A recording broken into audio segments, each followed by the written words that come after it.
সুপ্রিয় সুধী, প্রীতি ও শুভেচ্ছা রইল। আশা করি সবাই ভালো আছেন। আসলে আজকে যে বিষয়টি নিয়ে কথা বলতে চাই সেটি বিশ্বযুদ্ধ নিয়ে কথা বলতে চাই। পৃথিবী একটা টালমাটাল সময়ের ভিতর দিয়ে যাচ্ছে এখন। এই সাম্প্রতিক সময়ে পৃথিবীতে যে শান্তি ফিরে আসার কথা, সেই শান্তির জায়গায় অশান্তিতে ভরে গেছে সারা পৃথিবী।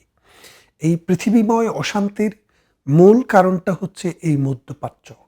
এই মধ্যপ্রাচ্যে ইসরায়েল আরব যুদ্ধ, এই মধ্যপ্রাচ্যে ইসরায়েল এবং পার্সিয়ান যুদ্ধ। আর এই যুদ্ধের পিছনে সবসময় লেগে আছে আমেরিকা। দুদিন আগে আমরা দেখলাম পাকিস্তান এবং আফগানিস্তানের মধ্যে একটি যুদ্ধ চলছে। এই যুদ্ধটি এটি একটি ফক্সি ওয়ার। ফক্সি ওয়ার কেন বলছি? যে এটা পাকিস্তানের তৈরি করা পাকিস্তানেরই যুদ্ধ।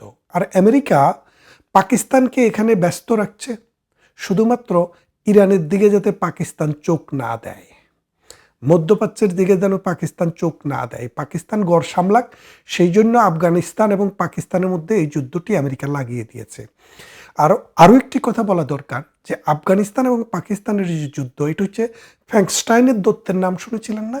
যে নিজের ল্যাবরেটরিতে একটা দত্ত তৈরি করেছিল, সেই দত্তই এই ফ্র্যাঙ্কস্টাইনের দত্ত তাকে খেয়ে ফেলছে, তার পরিবারকে শেষ করে ফেলছে, তার আত্মীয় স্বজন সবাইকে হত্যা করেছে। ঠিক তেমনি এই তালেবানি যে শক্তি, এই মৌলবাদী যে শক্তি, ধর্মের নামে যে মধ্যযুগীয় বর্বরীয় শক্তি, যে মানে আজ থেকে 2000 বছর, 3000 বছর, 4000 বছর পিছনে যদি আপনি যান, মানুষের সমাজে যেই রকমের যুদ্ধ বিগ্রহ বিধ্বস্ত ছিল, নারীর যে মর্যাদা বুলুণ্ঠিত ছিল, ঠিক সেই রকম একটা সমাজ তৈরি করার জন্য পাকিস্তান তার টাকা দিয়ে, পাকিস্তান তার ভূমি দিয়ে এবং অস্ত্র দিয়ে এই তালেবানি শক্তিকে তৈরি করেছে। একদিকে আমেরিকার সাথে বন্ধুত্ব, রাশিয়ার সাথে বন্ধুত্ব, অন্যদিকে আমেরিকার বিরুদ্ধে এই তালেবানি শক্তিকে তৈরি করেছে। এই তালেবানি শক্তি এখন ওই রাষ্ট্রের জনগণকে, জীবনকে পরাধীন করে দিয়ে, নারীদের জীবনকে হারাম করে দিয়ে এখন পাকিস্তানের দিকে তারা তাকিয়ে তাকিয়ে দেখছে যে তেহরিকে তালেবান নামে পাকিস্তানে আরেকটি দল তৈরি করেছে। এই দলটি এখন এই পাকিস্তানের ওই কোনায় আরেকটি নতুন রাষ্ট্র করতে চায় এবং পাকিস্তান রাষ্ট্রকে আরেকবার বিভক্ত করতে চায়, আর তালেবানেরা সেখানে সহযোগিতা করছে। এই অবস্থায় পাকিস্তানের এখন যুদ্ধ করা ছাড়া আর কোনো বিকল্প নেই। পাকিস্তান এই পন্ডে যুদ্ধ করুক, আমরা দেখি মিডল ইস্টে কী হচ্ছে। এই যে মিডল ইস্টে গত রাত্রে ইসরায়েল এবং আমেরিকা মিলে ইরানের অন্তত 10টি জায়গায় বোমা বর্ষণ করেছে এবং অনেক হতাহত হয়েছে, যেটা এখন পর্যন্ত সঠিকভাবে জানা যায়নি। রিটেলিয়েটরি অ্যাটাক হিসাবে ইরান হামলা করেছে, ইসরায়েলে হামলা করেছে, সৌদি আরবে, বাহরাইনে, কুয়েতে, কাতারে এবং আবুধাবিতে। তাহলে এখন খেয়াল করে দেখেন, ইরান যে 6টি জায়গায় বোমা হামলা করেছে, একমাত্র ইসরায়েল ছাড়া বাকি 5টি হচ্ছে মুসলিম রাষ্ট্র। এই মুসলিম রাষ্ট্রের উপরে ইরান কেন হামলা করছে? মূলত ইরান কিন্তু এই মুসলিম রাষ্ট্রের উপরে হামলা করছে না। এই হামলাগুলো তারা করছে যে আমেরিকার যে বেজ রয়েছে, আপনারা জানেন আমেরিকার নেভাল বেজ সৌদি আরবে, বাহরাইনে, কুয়েতে, কাতারে, আবুধাবিতে রয়েছে। সেই নেভাল বেজগুলোতে বা আমেরিকার আর্মি ঘাঁটিতে এই হামলাগুলো চালানো হয়েছে। কিন্তু প্রবলেমটা হচ্ছে কি, ইরানের যে শক্তি, আমরা তো দেখেছি ইসরায়েল এবং ইরানের মধ্যে যখন যুদ্ধ হয় গত কমাস আগে, তখন ইসরায়েলে হাজার হাজার রকেট নিক্ষেপ করেছে, ক্ষেপণাস্ত্র নিক্ষেপ করেছে, ব্যালাস্টিক ক্ষেপণাস্ত্র নিক্ষেপ করেছে, কিন্তু ইসরায়েল সেই রকমভাবে ক্ষতিগ্রস্ত হয়নি। ব্রিটেন, আমেরিকা এবং ইসরায়েল মিলে তাদের প্রতিরক্ষার ডিফেন্স ব্যবস্থা দিয়ে সেটাকে অকার্যকর করে দিয়েছে, যার ফলে ইরানে যে পরিমাণ ক্ষয়ক্ষতি হয়েছে, এই ইসরায়েলে কিন্তু সেই পরিমাণ ক্ষয়ক্ষতি কখনো ইরান করতে পারেনি। তারপর আমেরিকা আইসা ইরানের পারমাণবিক স্থাপনার উপরে B-2 বোমারু বিমান দিয়ে এমন আঘাত করলো, যেটা পৃথিবীতে মাত্র আমেরিকা ছাড়া আর কারো কাছেই নেই। কার্পেটিং বোমা ফেলে তারা আমেরিকা ইরানের পারমাণবিক যে সক্ষমতা সেটাকে ধ্বংস করে দিচ্ছে বলে বিশ্বের কাছে প্রচার করেছে, কিন্তু আমরা জানি কিছুই হয়নি। তো এমন অবস্থায় এখন যে এই ইরান এবং আমেরিকা এবং ইসরায়েলের যে যুদ্ধ, এই যুদ্ধটার ভবিষ্যৎটা কি? আপনারা যদি একটু খেয়াল করে দেখেন, ইরানের সাথে যদি মিশে যায় রাশিয়া, ইরানের সাথে যদি মিশে যায় উত্তর কোরিয়া এবং চায়না, তাহলে কিন্তু পুরা বিশ্বযুদ্ধ লেগে যাওয়াটা খুবই স্বাভাবিক। এটা কি বিশ্বযুদ্ধের দামামা কিনা আমরা খুবই তাড়াতাড়ি দেখব যে চায়না কি বলে, রাশিয়া কি বলে। রাশিয়া এবং চায়না যদি ইরানের পাশে এসে দাঁড়ায়, আর সেই ক্ষেত্রে ইরান যদি মধ্যপ্রাচ্যে সমস্ত স্থাপনার উপরে আঘাত শুরু করে, তাহলে কিন্তু আমেরিকার পক্ষে এই মধ্যপ্রাচ্যে টিকে থাকা সম্ভব হবে না। আর ইরানকে যদি রাশিয়া এবং চায়না সরাসরি সাপোর্ট না দেয়, গোপনে গোপনে মাটির নিচ দিয়ে কিছু সাহায্য দেয়, তাহলে ইরান যুদ্ধ করতে পারবে, এই যুদ্ধের সফলতার মুখ কখনো দেখতে পারবে না। কারণ আমেরিকার যে বর্তমান বিশ্বের শৌর্য বীর্য এবং ক্ষমতা, ইউরোপের যে সাপোর্ট, সেই জায়গায় আমেরিকার সাথে লড়াই করে জেতা সম্ভব না। এই যে সম্ভব না, আর যে এলাই যারা আছে যাদের কথা বললাম, আপনি দেখেন যে সিরিয়াতে এই আসাদের পিছনে ছিল রাশিয়া, আর ইরান ছিল আসাদ এন্টি গ্রুপে। না, ইরান ছিল আসাদের সাথেই রাশিয়া সহ, আর এন্টি গ্রুপের সাথে ছিল আমেরিকা। ইরান এবং রাশিয়া মিলে আসাদকে অনেক বছর টিকিয়ে রেখেছে, কিন্তু শেষ পর্যন্ত আসাদকে দেশ ত্যাগ করে যেতে বাধ্য করা হয়েছে। তার মানে হচ্ছে কি, রাশিয়া এবং ইরান এই সিরিয়াকে রক্ষা করতে পারেনি, এবং এই সিরিয়া এখন মৌলবাদী একটা গোষ্ঠীর হাতে। সিরিয়া এখন মৌলবাদীর গোষ্ঠীর হাতে থাকুক, আর সভ্য গোষ্ঠীর হাতে থাকুক, আর আধুনিক গোষ্ঠীর হাতে থাকুক, এতে কিচ্ছু আসে যায় না। কারণ সিরিয়া এখন একটা হচ্ছে মৃত্যুপুরী, সিরিয়া এখন হচ্ছে একটা ধ্বংসপ্রাপ্ত বিধ্বস্ত নগরী। এই বিধ্বস্ত নগরীকে আসাদ অনেকভাবে রক্ষা করার চেষ্টা করেছে, রাশিয়া এবং ইরানের সাহায্য নিয়ে সেটা পারেনি। তারপরে আপনারা আসেন যে চায়না কিন্তু এই মিয়ানমারকেও তাদের বাফার স্টেট হিসেবে মনে করে, কিন্তু এই মিয়ানমারও স্টাবিলিটি আনতে পারেনি। তার যে মানে যাদেরকে তারা এলাই মনে করে, তাদেরকে তারা রক্ষা করতে পারেনি। তার মানেটা এখন কি দাঁড়াচ্ছে দেখেন, যে আমরা যে চায়নার কথা বলছি, আমরা যে রাশিয়ার কথা বলছি, এরা কিন্তু তাদের যে এলাই, যারা তাদের উপরে ভরসা করে, তাদেরকে কিন্তু কোথাও রক্ষা করতে পারেনি। যার ফলে এইরকম একটা ন্যারেটিভ ভেবে নেওয়া স্বাভাবিক যে আমেরিকার বিরুদ্ধে গিয়ে রাশিয়া এবং চায়না কখনো সর্বাত্মক যুদ্ধে নামবে না। কেন নামবে না? আরেকটা জিনিস বলি আপনাকে। রাশিয়াকে বলেছে যে তুমি দুইটা বিষয়ে চুপ থাকো, একটা হচ্ছে ইরান, আরেকটা হচ্ছে গ্রিনল্যান্ড। এবং আরও একটা জিনিস দেখেন, এই গ্রিনল্যান্ড এবং ইরানের বাইরে আরেকটি হচ্ছে ইউক্রেন যুদ্ধ। এই ইউক্রেন যুদ্ধে রাশিয়া যুদ্ধ করছে এককভাবে, আর রাশিয়ার বিরুদ্ধে পুরা ইউরোপিয়ান ইউনিয়ন, আমেরিকা সবচেয়ে বেশি টাকা দিয়েছে। ডোনাল্ড ট্রাম্প আসার পরে অস্ত্র এবং টাকা দেওয়ার পরিমাণ কমে গেছে, কিন্তু ওখানে যে যুদ্ধ, তার সিংহভাগ টাকা এবং অস্ত্র এসছে আমেরিকা থেকে, বিলিয়নে হিসাব, বিলিয়ন ডলারের হিসাব। এবং এই মিডল ইস্টের এই যুদ্ধেও এখন আমেরিকা হাজির, অর্থাৎ যুদ্ধ করছে ইসরায়েল, কিন্তু যুদ্ধের রসদ আসছে আমেরিকা থেকে, প্রতিরক্ষা আসছে আমেরিকা থেকে। আর ইরানের পাশে আমরা জানি ট্রেডিশনালি রাশিয়া এবং চায়না থাকে, কিন্তু আজকের এই সর্বাত্মক যুদ্ধ যখন শুরু হবে, রাশিয়া এবং চায়না কেউই সরাসরি এই ইরানের সাথে যুদ্ধে আসবে না। আসবে কারা? আমেরিকা। কার বিরুদ্ধে? কার পক্ষে? ইসরায়েলের পক্ষে এবং ইরানের বিরুদ্ধে। এবং মিডল ইস্টের যে শক্তি, সৌদি আরব, বাহরাইন, কুয়েত, কাতার, ওমান, আবুধাবি, এরা সবাই কিন্তু ইরানের বিরুদ্ধেই দাঁড়াবে। না দাঁড়ানোর কোনো কারণ নেই, তাদের দেশে অলরেডি বোমাবর্ষণ হয়েছে, এবং তারা অলরেডি না, অনেক বছর থেকে, কয়েক দশক থেকে এই মধ্যপ্রাচ্যে সবকটা দেশেই আমেরিকার ঘাঁটি রয়েছে, সামরিক ঘাঁটি, যেখান থেকে তারা পুরা এই মধ্যপ্রাচ্যকে নিয়ন্ত্রণ করে। এখন আমেরিকা রাশিয়াকে বলেছে যে তুমি ইউক্রেন নিয়ে শান্তিতে থাকো, আমি ইউক্রেনে কোনো অস্ত্র দেব না, পয়সা দেব না, তুমি ইউক্রেন পারলে নিয়ে যাও, যেভাবে নিতে পারো নাও, পশ্চিমা বিশ্ব এখানে হস্তক্ষেপ যেটুক করলে নয়, এর বাইরে যাবে না। তার মানে রাশিয়া এখন এই ইরান বিষয়ে আমেরিকার বিরুদ্ধে দাঁড়াবে, আমি এটা বিশ্বাস করি না। এক, দ্বিতীয়ত হচ্ছে রাশিয়া আরেকটি প্রটেক্টরিয়েট কান্ট্রি ছিল, প্রোটেকশন দিত রাশিয়া মাদুরোকে, অর্থাৎ হুগু শ্যাভেজকে, ওই যে আপনার ভেনিজুয়েলাকে।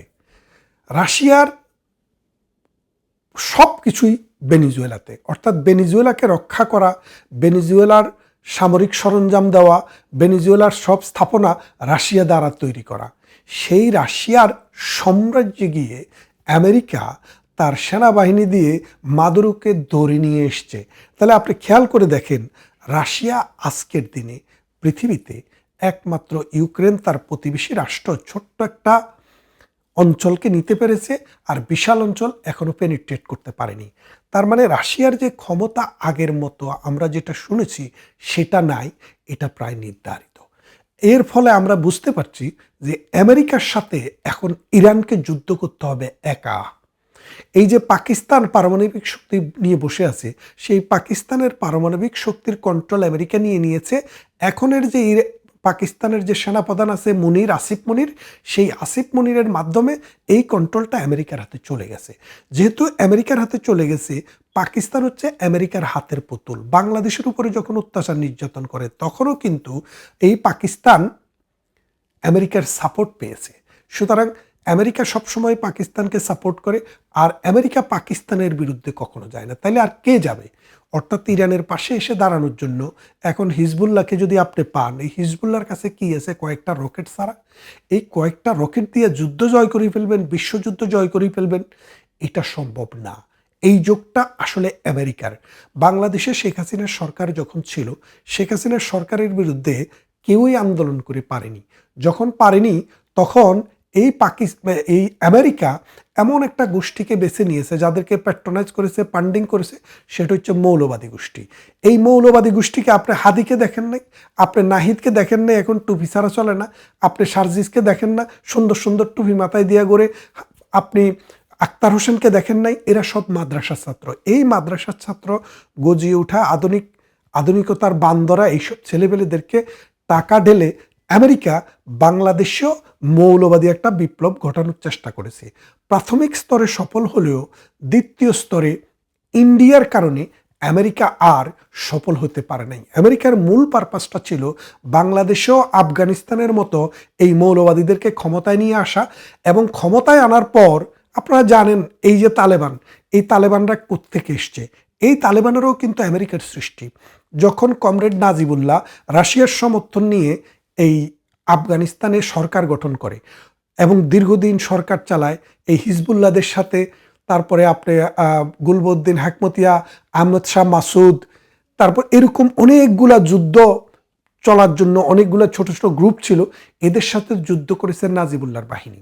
তখন এই নাজিবুল্লাহর বাহিনীর বিরুদ্ধে টাকা দিয়ে, পয়সা দিয়ে, অস্ত্র দিয়ে সৌদি দনকুবের ওসামা বিন লাদেনকে দিয়ে তারা এই তালেবানি শক্তিটাকে তৈরি করে, তালেবান যোদ্ধাদেরকে তৈরি করে, এবং এই তালেবানদেরকে দিয়েই কিন্তু আফগানিস্তান থেকে এই নাজিবুল্লাহ সরকারকে উৎখাত করে, এবং আফগানিস্তানের কাবুলে এই ইলেকট্রিক পিলারের সাথে ঝুলিয়ে এই নাজিবুল্লাহকে হত্যা করা হয়। হত্যা করার পরে তালেবান আসে। তালেবান আসার পরে এই মৌলবাদী শাসন দমনের নামে আমেরিকা 2 দশক থেকে আপনারা এই জায়গায় এসে আফগানিস্তানে এসে যুদ্ধ করে ব্রিটেন এবং আমেরিকা। তারপর দেশটা মাটি তামা তামা হয়ে যায়, এই দেশ থেকে নেওয়ার আর কিছু নাই। তখন আমেরিকা, ব্রিটেন, পশ্চিমা বিশ্ব এটাকে ডেব্রিজ হিসেবে ফেলে দিয়ে যায়, আর সেখানে সেই ডেব্রিজে এখন এই মৌলবাদী শক্তি, ধর্মের নামে এই হিংস্র হায়নারা এখন পাকিস্তানের সাথে নতুন করে সংঘর্ষে আছে। তাহলে দেখেন বাংলাদেশেও কিন্তু এইরকম একটা তালেবানি গোষ্ঠী কিন্তু জন্ম দিতে আমেরিকা চেয়েছিল। ভারত পাশে থাকার কারণে, অসাম্প্রদায়িক চেতনার একটি রাষ্ট্র পাশে থাকার কারণে, তাদের নিজেদের সিকিউরিটির স্বার্থেই তারা এটাকে তালেবানি আফগানদের উত্থান হতে দেয়নি। এখন মধ্যপ্রাচ্যে যদি আমেরিকার এই ক্ষমতাটা টোটাল প্রয়োগ করে, ইরান হয়তো 2 মাস, 4 মাস, 6 মাস টিকে যেতে পারে, কিন্তু আলটিমেটলি ইরানের পক্ষে এই যুদ্ধ জেতা সম্ভব না। কেন সম্ভব না?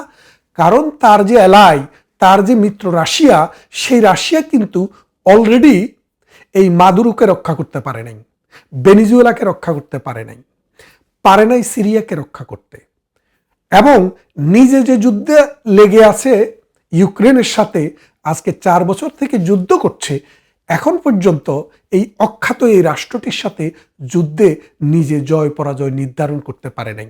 শত শত রাশিয়ান আর্মি নিহত হয়েছে, কিন্তু যুদ্ধ আর শেষ হচ্ছে না। এখন এই ইউক্রেনকে বাদ দিয়ে এই রাশিয়া মধ্যপ্রাচ্যে আসবে না। কেন আসবে না আপনারা বুঝতেই পারছেন। যদি মধ্যপ্রাচ্যে রাশিয়া আসে, পশ্চিমারা কিন্তু ইউক্রেনকে আবার অস্ত্র এবং যুদ্ধ সরঞ্জাম দেওয়া শুরু করবে। তাহলে রাশিয়া কি নিজের ঘরে যুদ্ধ করবে না বিদেশে যুদ্ধ করবে? তাই এটা এখন নির্ধারিত, অবধারিত, হয় কোনো সমঝোতা, না হয় ইরানের পরাজয়। আর ইরানের যদি পরাজয় হয় তাহলে কি হবে? সেদিন আমেরিকার এক ডিপ্লোমেট বলছিল যে একটা প্রমিজ ল্যান্ড, একটা ওয়াইডার ইসরায়েল রাষ্ট্র হবে মধ্যপ্রাচ্যে। সে ওয়াইডার ইসরায়েলে কারা থাকবে? সিরিয়া, লেবানন, জর্ডান এবং প্যালেস্টাইন। এই অঞ্চলটা পুরাটা ক্যাপচার করে নিবে ইসরায়েল, এবং সেখানে ইসরায়েলের একটা রাজত্ব কায়েম হবে। ইসরায়েল কেন পারবে? ইসরায়েলের সাথে রয়েছে ব্রিটেন, ইসরায়েলের সাথে রয়েছে আমেরিকা, পশ্চিমা বিশ্ব। ইসরায়েলের সাথে রয়েছে প্রযুক্তি, ইসরায়েলের সাথে রয়েছে অর্থ। ইসরায়েলের 3টি বাচ্চা জন্মগ্রহণ করলে তাদের একজন বিজ্ঞানী হয়, আর আমাদের মুসলমান দেশে 3টি বাচ্চা জন্মগ্রহণ করলে 2 জন মৌলবাদী হয়। একজন কোনোরকম আধুনিক হওয়ার চেষ্টা করে, তাকেও সামাজিকভাবে নানানভাবে চাপিয়ে রাখার চেষ্টা হয়। সুতরাং এখন এই ইসরায়েলের সাথে যুদ্ধ করতে, আমেরিকার সাথে যুদ্ধ করতে মুসলিম বিশ্ব যদি চায়, তাদেরকে প্রথমত প্রযুক্তি বিজ্ঞানে, জ্ঞান বিজ্ঞানে, জীবনযাত্রায় আধুনিক চিন্তা চেতনাকে অ্যাডাপ্ট করতে হবে। সেটা যদি করা না যায়, বিজ্ঞানকে যদি আমাদের জীবনে না নিয়ে আসতে পারি, আমাদের সমাজে, আমাদের রাষ্ট্রে যদি বিজ্ঞানের জয়যাত্রা না ঘটে, তাহলে আমেরিকার সাথে মুসলিম বিশ্ব যুদ্ধ করে পারবে না। দুর্বলের উপরে সবলের যে নির্যাতন, রাইট মাইট ইজ রাইট, এটা পৃথিবীর আদিতে ছিল, অন্তেও তাই থাকবে।